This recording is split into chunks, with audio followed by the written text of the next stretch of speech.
Hello, Vicky Lon is on break this month and opened the Speculative Sandbox mic for author takeovers. I'm Lee. I write speculative fiction as LL Madrid. My debut novel, My Lips, Her Voice, comes out from Creature Publishing October 14, 2025. I'm here to talk about writing when the world feels broken with my longtime critique partner, Lora Durance, who writes dark urban fantasy as River K. Scott. Hi, Laura. Hey, Lee. Thanks, Vicky, for the space to chat, and Lee for sharing the opportunity with me to hang out and just talk writer shop, which is our favorite thing to do, of course. We've been writing together as critique partners for 14 years. We met on Craigslist, actually. We met at a wine bar because we both liked drinking wine, and then she didn't order any, and I was like, what's up? And she's like, guess what? Surprise, I'm knocked up. Plug for buying your Plan B before you can't anymore. The times feel turbulent right now. Things are edgy. And we both write dark stuff. So let's get into talking about that. Writing when the world feels broken. Your book, My Lips, Her Voice, is on pre-order right now. And congratulations, by the way. Thank you. I'm so very excited for you. So I've read it, and I definitely got the horror tingles, which is a good thing. But let me just say it has this like really cool and unique blend of like both the sweet and the visceral horror that I found really, really different. And I was wondering if that is representative of your work in general, or at least like a goal of yours. Thank you so much for saying that. I like to try to balance the light with the dark. So much of the book is about feeling powerless, like you don't have a voice, which can be depressing. But then there's the magic of female love, friendship, and let's not forget rage, and taking your power back. You know, I think you know a little bit about rage in writing. It definitely shows up as a theme. I think maybe actually I wonder if that's like kind of a theme of horror in general. Is that like suppressed rage? Yeah, I think especially in, female-centered horror, there is usually, the repressed rage, and I love a good revenge arc. But your series, let's see, Laura does this really cool thing where if you're a patron, you can listen to chapters of hers as she writes them and workshops them, which is a really cool insight to her twisted, lovely mind. But you definitely get some more spicy rage in that one. Oh, thank you. So I was writing this darker urban fantasy series, probably 11 books total when it's done. And I'm writing book 7 right now. And I got kind of like toward the end of the book, and they're in the middle of an action scene, and it's getting darker and darker as I go. In fact, my mom stopped reading it because she was like, oh, it's horror. I was like, oh, okay. And I did get like a 1-star review at one point that was like, too dark, too dark. And I was like, I should lean into this. Yeah. Obviously it's dark. Obviously it's horror. I should like lean into that. I think it was like pandemic. And just everything felt a lot. And I was like, I need to write a romance. So I started writing a romance. I'm like, I'm going to knock this out in 1 month. Okay, I have not. And it's also really dark now. So apparently that's just my thing.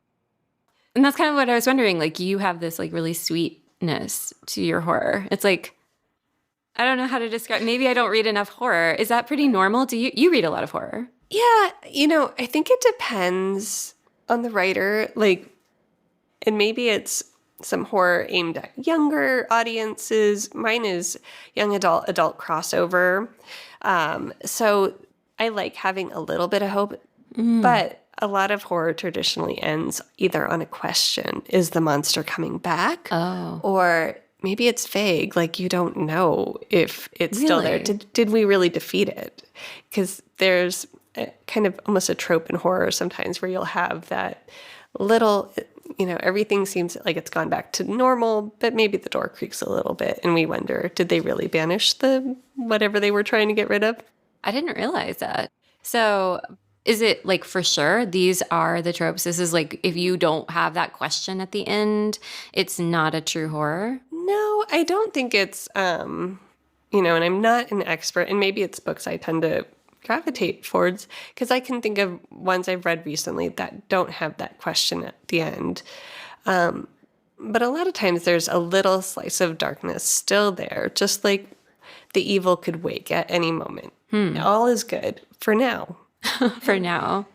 So I was looking at Book Riot, was it last week? And topping the bestseller list are, well, aside from the Imperium series, because everyone loves dragons and spicy romance and the underdog whole theme. But aside from that, topping the bestseller list is like old dystopians, like The Handmaid's Tale and 1984. And the libraries are also, those are off the shelf. There's like 20 holds on them right now. Which is wild. You know, they were like required reading in high school, but now they're cool. So I don't know. What do you think? Like, there's definitely a lot of people who are feeling like the times are unsettling at best for a lot of reasons. I mean, housing and food prices and workplace volatility, like hard to get a job. Like, so there's all that going on. So how does reading horror or reading dark stuff post-apocalypse play into, why do we want that? That's a really good question. You know, I think there's actually some comfort when you can read how other people get through this. And then there's also, you know, I once read that people with anxiety actually like horror a lot because you're always mentally preparing when you have anxiety for what's the worst case scenario? Should I be worried about this? But then when you read horror, it's like, oh, okay, well, this is what's going on. This is how they're dealing with it. And you get your heart racing, but it's not for you. It's for the character. So there's this way of distancing it. It's comforting horror. My teenager is now discovering like the dystopians from back in the day. She's read The Hunger Games and just moving on to all those old classics. And it makes me think about how we're millennials. We've been through all these unprecedented times and we were angsty teens. So angsty. So angsty. And we're angsty adults, let's face it. We are. But so have the way you read and consume media, has that altered over the years?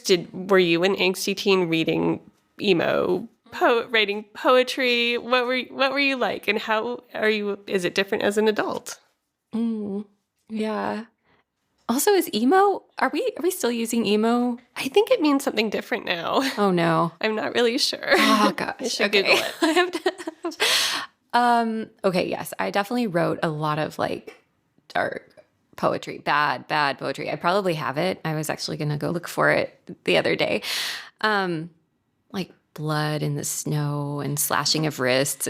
So yeah, okay, I definitely did write a lot of dark poetry, very bad poetry, and I put it to music, which is even worse. Oh my gosh, what kind of music? No, I can't tell you. So bad. But I did read a lot of so the fantasy of the time, because I just am a fantasy person. I love fantasy. I do read a little sci-fi, but fantasy's my heart. But I think the fantasy I read often at the time was like these strong female heroines, but it wasn't the same as what we have now. It was more like damsel in distress, but also strong, I guess. Sword and sorcery kind of fantasy, you know? Like these women are kicking ass, but they're also getting kidnapped a lot. But I consumed a lot of that. And I think it was more of like, I wanted to have that badass control, you know, of my situation. And now when I'm reading, I just want to be like immersed in atmosphere a lot more. Wasn't as important back then. It was like very much plot. Maybe because I went to school and got an MFA, and so I pay more attention to language. Maybe because I've spent the last many years writing, that I'm paying attention to that kind of thing. But I really love the atmosphere, which I think makes me gravitate a little more to horror than like more dark. Because actually, I never even watched horror movies as a kid. I was scared. Like I would hide under the blanket. Some friends came over and we watched Kill Bill, and I literally like ran into another room because I couldn't do it. I was like, I can't do, and I couldn't watch zombie movies.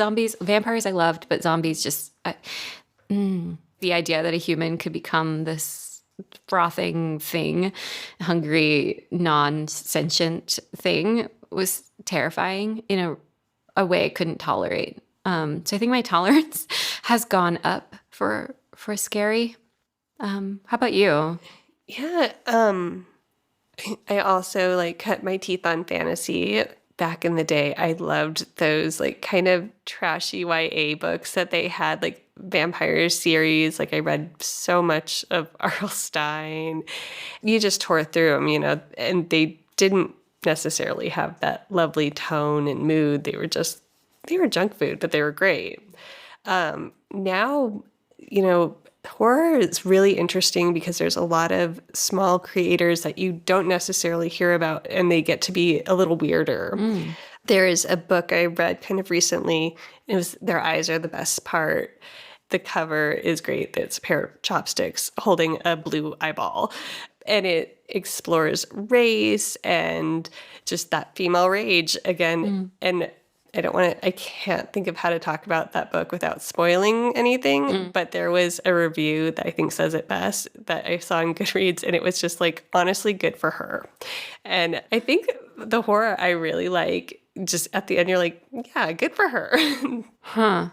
Good for her. It kind of reminds me, so I'm definitely like subscribing to a lot of people's Substacks lately, trying to get more off of Instagram.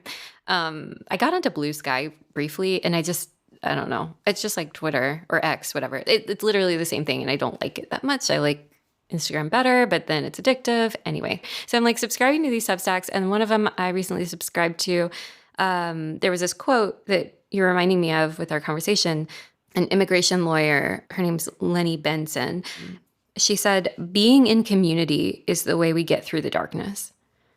And I'm wondering about like when we write, when we read, I think part of the reason that we as a collective human species read and enjoy creative work, whether it's a play, music, whatever, is that empathy that we have, right? We're empathetically experiencing what's happening to somebody else. And you're like, yeah, good for her, good for them. And I feel like that's like we want our characters to be victorious over evil, right? Like, so that's kind of like an overarching theme, no matter like what. I'm guessing like that's a happy ending. It's not happy necessarily, but in horror anyway. Maybe one of the reasons we gravitate toward this dark stuff is like they're actually overcoming like really dark things, and you can still see the light at the end. So a little bird tells me, because I got to read it, that you are on sub with a book that's very much more dystopian than horror, right? It definitely has horror elements. Like I have kind of monsters, cannibals, but it's a near future dystopian where I have an unnamed disaster has happened, and it's been 50 years, and we see how the society has come up through it. When we go back to the good for her, when people are oppressed, we want to see them like shake off those shackles. We want them to like, we root for the underdog. And that's the books I like. I can't think of any book I've read where the main character is like a billionaire tech bro that I'm rooting for, unless I'm rooting for his demise. So it's interesting being on sub with that, because I do worry that maybe people don't want to read something that's so close to home right now, that it's too close. You mean like the near future part of it? The near future and the darkness, like we have the climate crisis, and that comes to play in the book. We pick up a book because we want to get away from doom scrolling.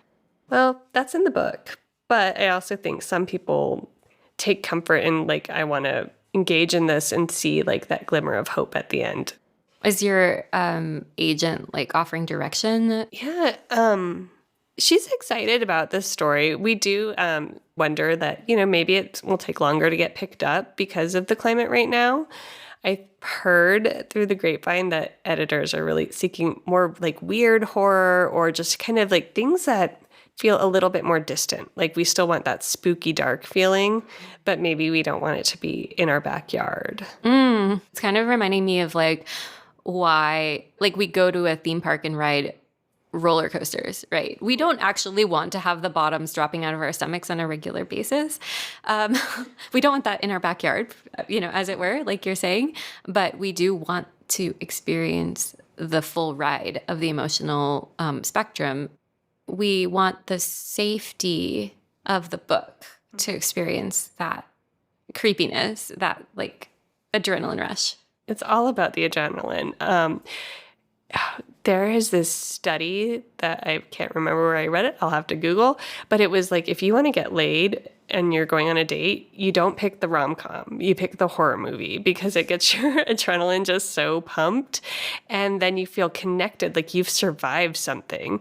It's probably why, like, bookish communities, they also have that. Like, have you read this yet? Call me when you get to whatever page. And, there's that. I'm thinking about, okay, so your pupils dilate when under high stress situations and with an increase of adrenaline and cortisol. And apparently the studies are now showing that your pupils dilate when you're sexually aroused too. So maybe it's literally just chemicals. Yeah, I think, like horror and dark stories in general, so much of it is just, it's about the rush. Yeah. I mean, everyone loves a page turner where you literally you cannot put it down and you need to find out what happens next. Which makes me think about one of the things that you told me recently, one of the things you learned is like ending your chapters on a hook. And sometimes like even artificially, like you have to just make it that page turner by ending the chapter with a question. Or can you talk a little bit? A lot of it's just about having questions or a change in the character's goal, like all these things, but especially at the end of a chapter, because, you want to get those people who are just going to read one more chapter and then go to bed. You want them up all night. So, having a hook at the end or the question, like that's what keeps you turning the page because you want it answered. Think about the books that people go absolutely feral over just waiting for. They're the ones that the first book in the series ended on a cliffhanger, and you've spent like a year waiting to know how it resolves, and it's torturous, and you hate it. I hate it. But then I'm like the first in line to like pre-order because it's an addiction and it's a rush. And then it ends on another cliffhanger, and there we go. That's so true. But back to you with your Patreon, because I just think it's so cool that you like do different chapters. You keep ending on these like intense moments and cliffhangers, and I'm like so concerned. And I'm like, do you do that intentionally? Because I feel more often than not, you do end on those cliffhangers and those like, is she going to survive until the next Patreon recording? Like, I worry about Ayla a lot. Yeah. So I am a pantser. I've always been a pantser, and maybe you can help me become a plotter one of these days because I think it would just speed things up. But because of being a pantser, I sort of naturally end on like my own cliffhanger because it feels good. Again, going back to chemicals, like it feels good to me as a writer. I'm like speeding through that final couple of paragraphs of that chapter or that scene, and I'm getting my own little writerly rush, which sounds I don't know, a little pretentious, but I'm like actually I'm very involved in the story myself as a writer and wanting to know what's happening next. And to get to the next, I often have to like throw myself that curveball or that question or like rev it, and it helps to get the energy to turn the next page as a writer. Maybe that's a bit out there, but that is literally why they end like that. No, I love that. So you're feeling the same like anxiety and worry we are feeling, but with a little bit more of an evil cackle, like because you're doing it to us. Yeah, actually, that's really weird, but totally right.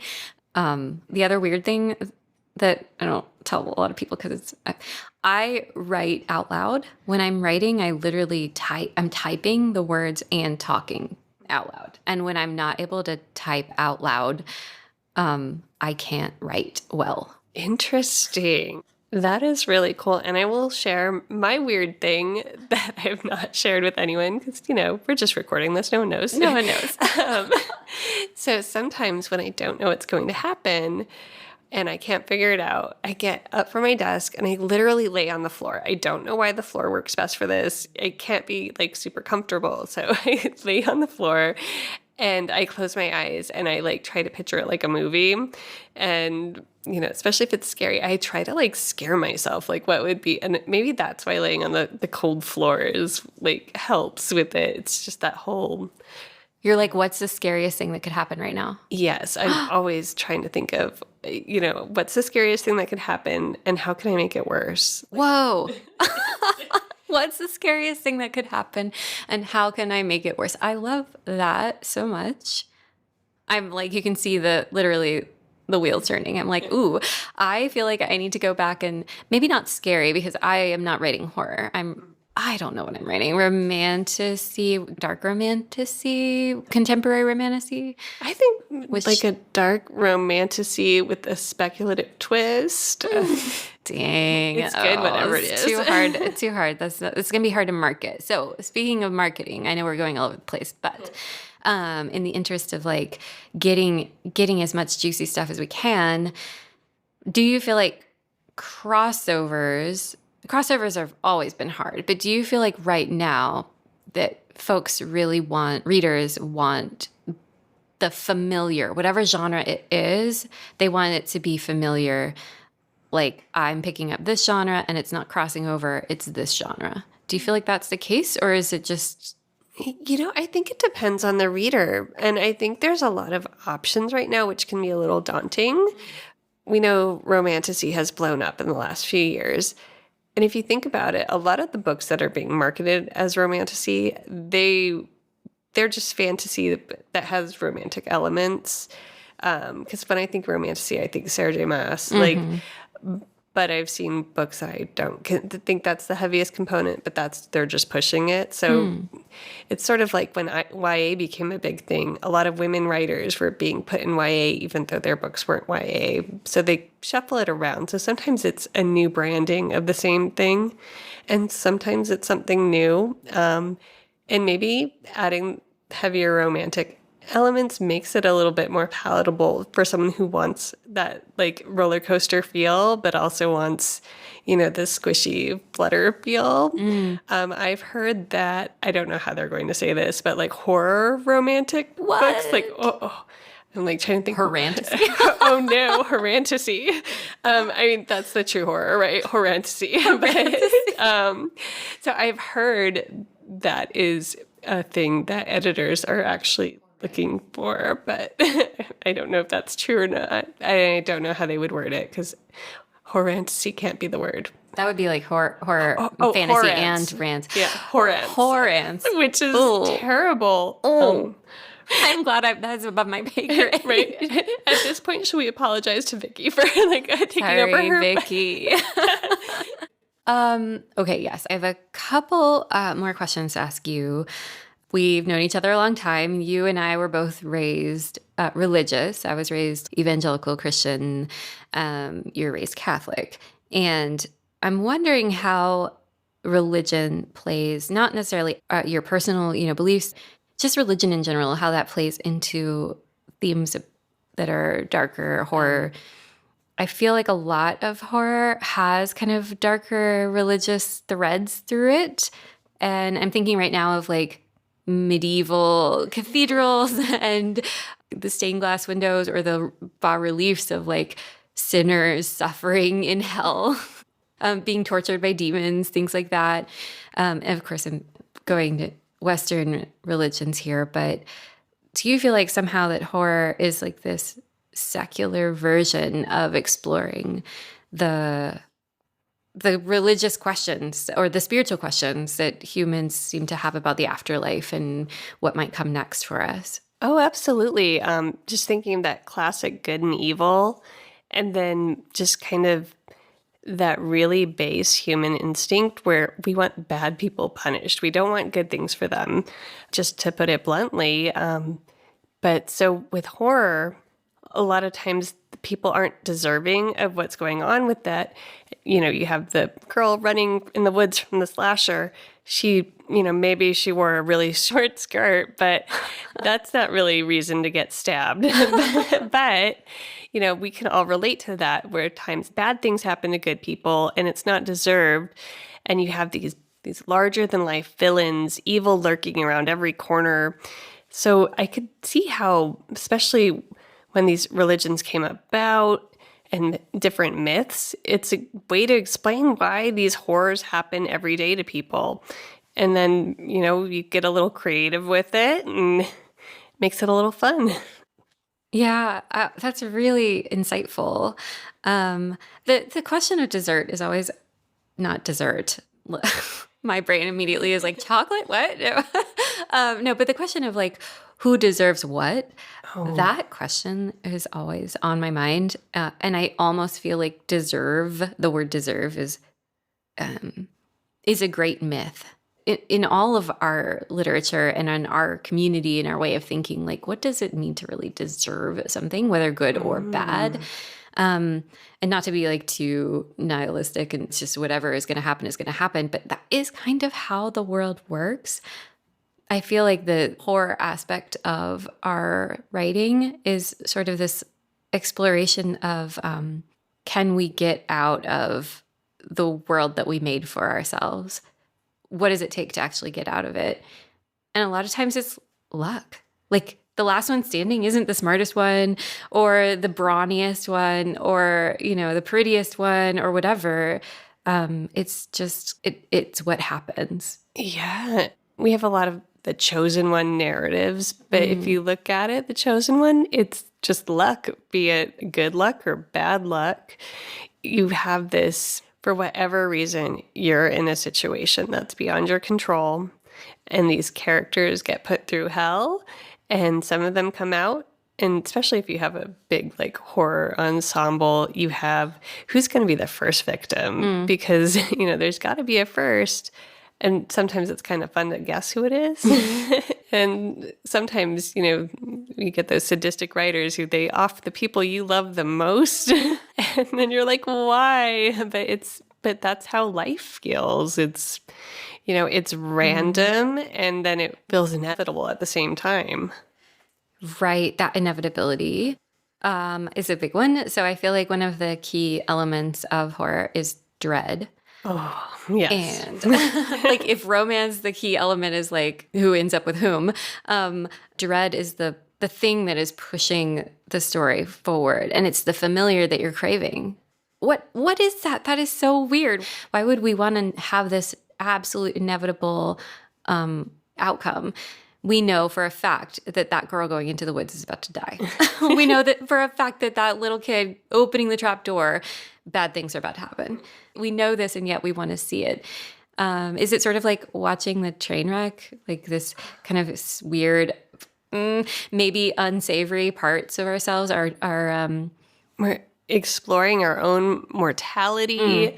And then it's a break from the mundane. Like, remember Unsolved Mysteries. Like, I still get chills thinking of the song and that, I can't remember the host's name, but he had that deep cigarette voice and it was just like gravel. And it always freaked me out and I could never sleep after I watched it. But I would do anything to get to watch it because I wasn't really supposed to watch it. So it's, and I think that's the appeal of horror is it's this weird war within ourselves where we know this evil lurks in the world and misfortune and bad things, and we kind of want to peek at it. And horror is a really safe way to do so. It's much better than just trying to summon demons yourself. Let me not go into a story about that. No, that totally makes sense. It is. It's a safe place for us to explore the taboo. Speaking of taboo, I have a question for you. Yes. So in your Rangers of the Rift series, Emily Mars, love our girl, I miss her. So when you come back with that, she helps ghosts pass through the veil. So Laura, do you believe in ghosts? Can you not know whether you believe in something? I kind of feel like I believe in darker places, like the land. I don't know if I actually believe this, but I kind of do.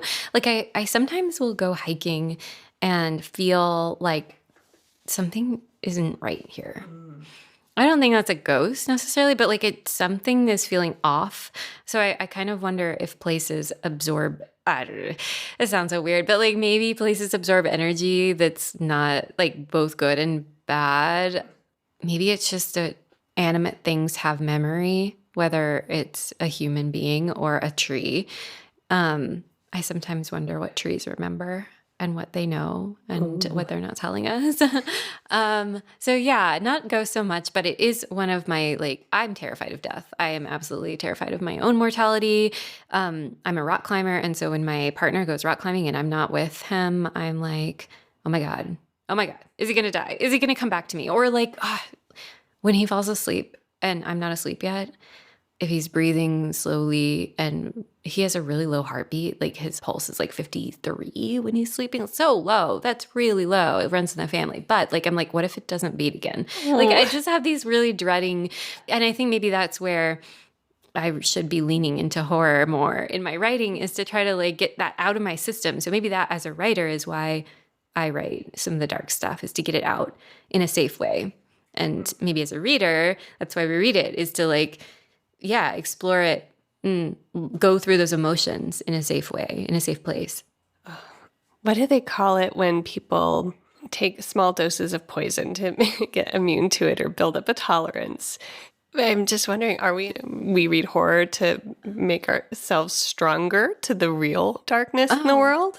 I know a friend who's, she's doesn't like horror at all, and she's watching all of this kind of intense stuff, and I'm like, what are you doing? And she's like, I'm just reminding myself that my world isn't that bad. So what about you? Do you believe in ghosts?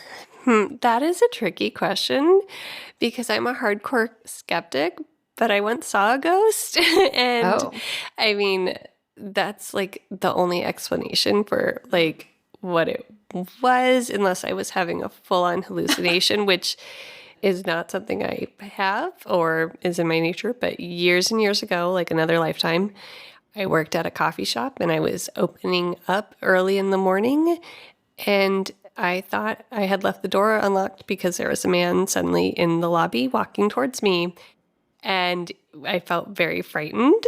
But he looked at me and vanished. I have no explanation for that. My boss told me other people had seen it. What? Yes. So it's weird because I don't really believe in ghosts, but I will say I have no other explanation for what I saw that day. Wow. Yeah, I still think about it, and it's been literal decades. Wow. That would put me in the believer category if that happened, I think. Well, it looks like we're running out of time here. So we've been talking about writing when the world feels broken and different aspects of horror. Personally, it's comforting to me in a way to get lost in my world, no matter how creepy. Lora, how do you keep up the motivation to keep writing? Such a good question. It's in my blood. I've always written. I feel like for a lot of us writers, like it's something that's just in us and it has to come out. Yeah, you just bleed your heart and soul onto the page, and hope that somebody is curious enough to witness your perspective, the things that make your pulse pound in all of your entirety on that page. So it's actually a really big motivator for me to have the little wee Patreon that I do have. At least I have a few folks who want the next page, want the next chapter. You actually have been a great motivator over the last decade plus, knowing that, we're partners in this and we encourage each other. So thank you so much for joining me, both for the long journey and the short one today in having this conversation with me. It's been really fun. Where can we find you, Lee? Where can readers and writers follow your work? I am most active on Instagram at llmadridwrites, and you can find all my links there. Cool. You have a newsletter, right? I do. I have not been updating it much. I am in a pretty intensive writing program called Odyssey, but it ends in a couple months, and I'll be back to doing that. But if you subscribe now, you'll get the welcome newsletter and not much else for about 2 months. How about you? Yeah, Instagram for me too. It's L Rose, like the flower river, like the flowing water. So that's L Rose River. Yeah, just if you're up to it, give us a follow and we'll follow you back. Community is how we get through the darkness. And thanks, Vicky, for the opportunity to be here and take over your pod for the day. Thanks, all you listeners, for being with us, and we'll see you on the next podcast. Bye. Thanks for listening.